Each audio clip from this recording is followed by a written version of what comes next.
No assunto Brasil, vamos trabalhar um pouco a questão da organização política.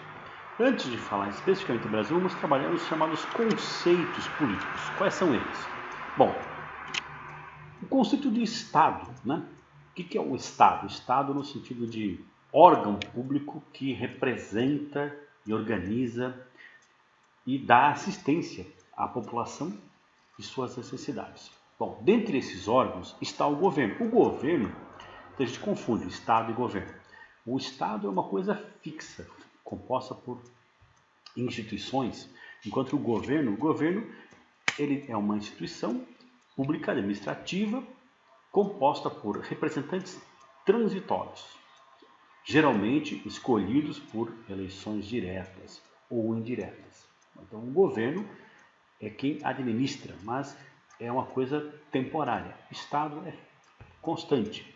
Então, quando você fala assim, uma política de Estado, é uma coisa que deve superar um governo, um mandato de um governo. Agora, uma política de governo é uma coisa que o próximo governo pode terminar, pode não dar sequência a essa política. Bom, então, os chamados chefes de governo têm quais atribuições? Nomear os ministros para poder auxiliar, né, na administração, declarar estado de defesa, estado de sítio, sancionar e vetar leis, isso é um papel do chefe de governo, e expedir decretos. Enquanto que o chefe de Estado ele tem outras atribuições, relações internacionais, recai ao chefe de Estado, declarar guerra a um outro país, celebrar tratados, conferir condecorações e celebrar a paz.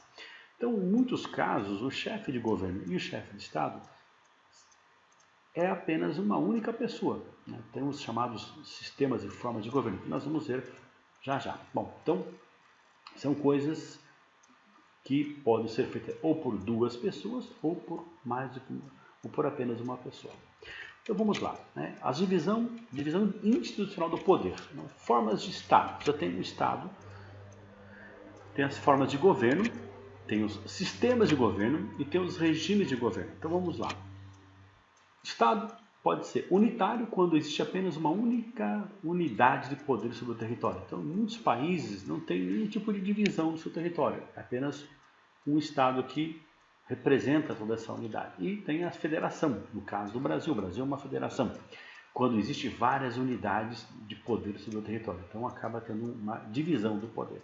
Formas de governo. Você tem a monarquia, quando o chefe de Estado tem o título de rei ou equivalente, no caso, em algumas tem os príncipes, no caso do Principado de Mônaco, por exemplo, é o príncipe que é o chefe de Estado que representa a monarquia daquele país. Tem também a república, quando o chefe de Estado tem o título de presidente, que é geralmente eleito pela população. Sistema de governo, tem o presidencialismo, que é o presidente, ao mesmo tempo, é chefe de Estado e chefe de governo, que é o caso do Brasil. Tem o parlamentarismo, que o chefe de governo tem o título de primeiro-ministro, é o caso, por exemplo, da Inglaterra, que tem lá o primeiro-ministro. Regime de governo tem a democracia, quando o povo exerce a soberania por meio de eleições. Então, é o povo que escolhe os seus governantes, os seus representantes. Ditadura, quando o poder é exercido por um indivíduo apenas ou por um grupo. No caso, por exemplo, os militares podem tomar o poder e exercer o poder sobre um país. E temos que o Brasil é uma república, certo? Federativa, portanto, no Brasil nós temos várias unidades. Aí existe um termo no Brasil de Estado. O Estado de São Paulo, o Estado do Rio de Janeiro, o Estado de Minas Gerais. São unidades, tá certo? Federativas da federação. E o Brasil, né, é uma democracia, ou seja, o povo que exerceu a soberania de escolher, que exerce essa soberania de escolher os seus governantes, tanto para o cargo de cada unidade federativa, que é chamado de governador, ou o cargo de presidente.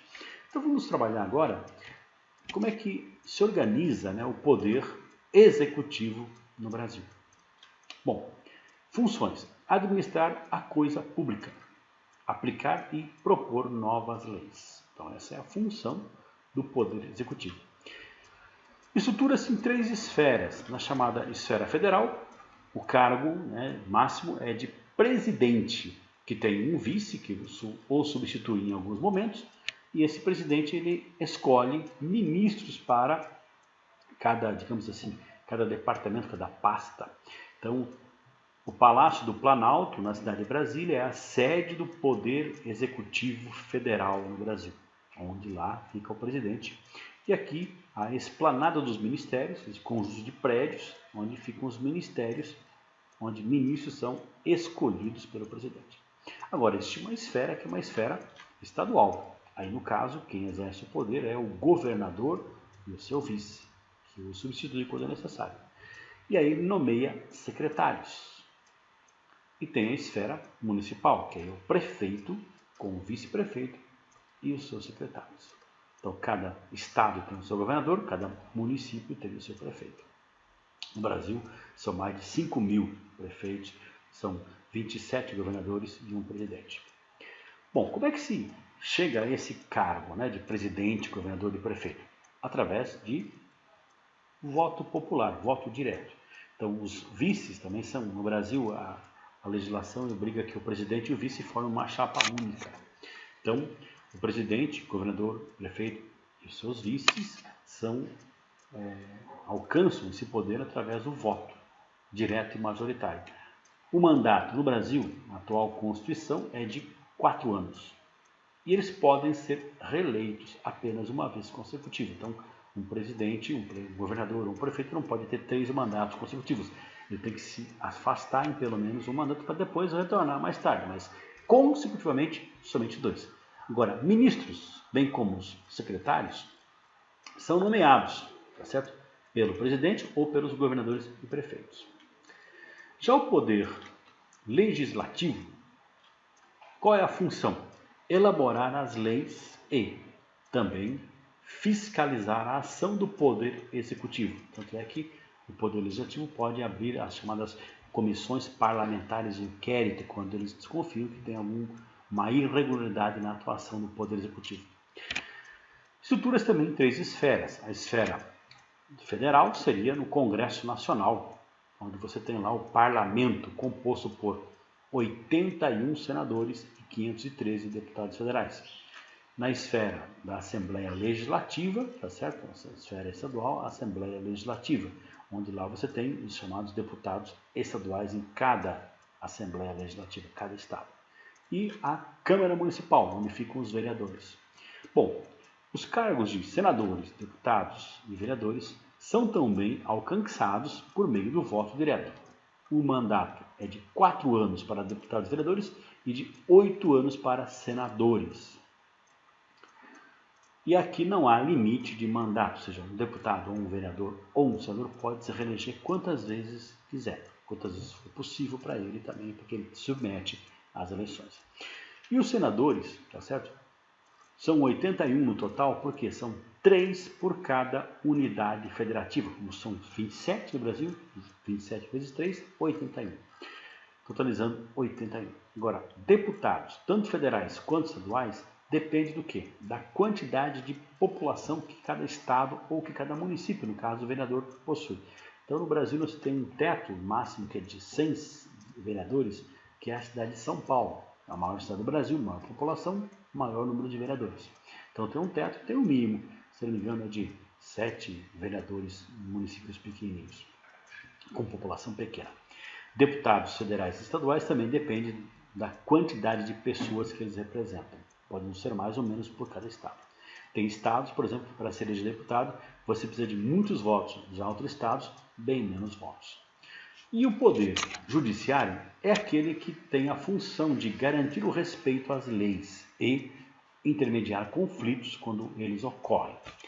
Nesse caso, os cargos do poder judiciário são alcançados através de concurso público, não é através de eleição. Ninguém vota para alguém exercer o poder judiciário. A pessoa tem que, através do seu esforço, ser aprovada em um concurso público.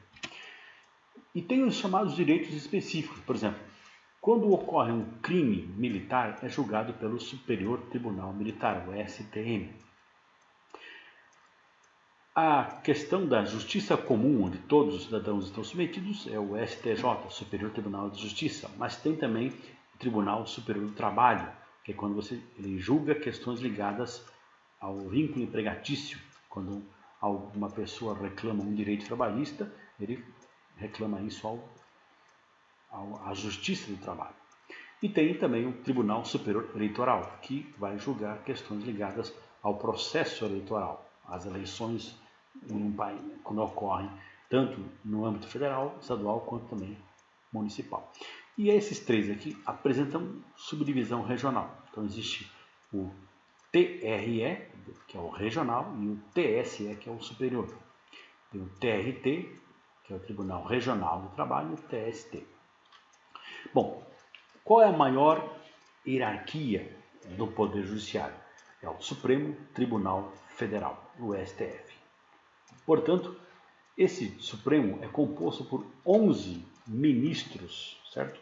Que são nomeados pelo presidente e aprovados pelo Senado. Só que, uma vez nomeado, é um cargo vitalício.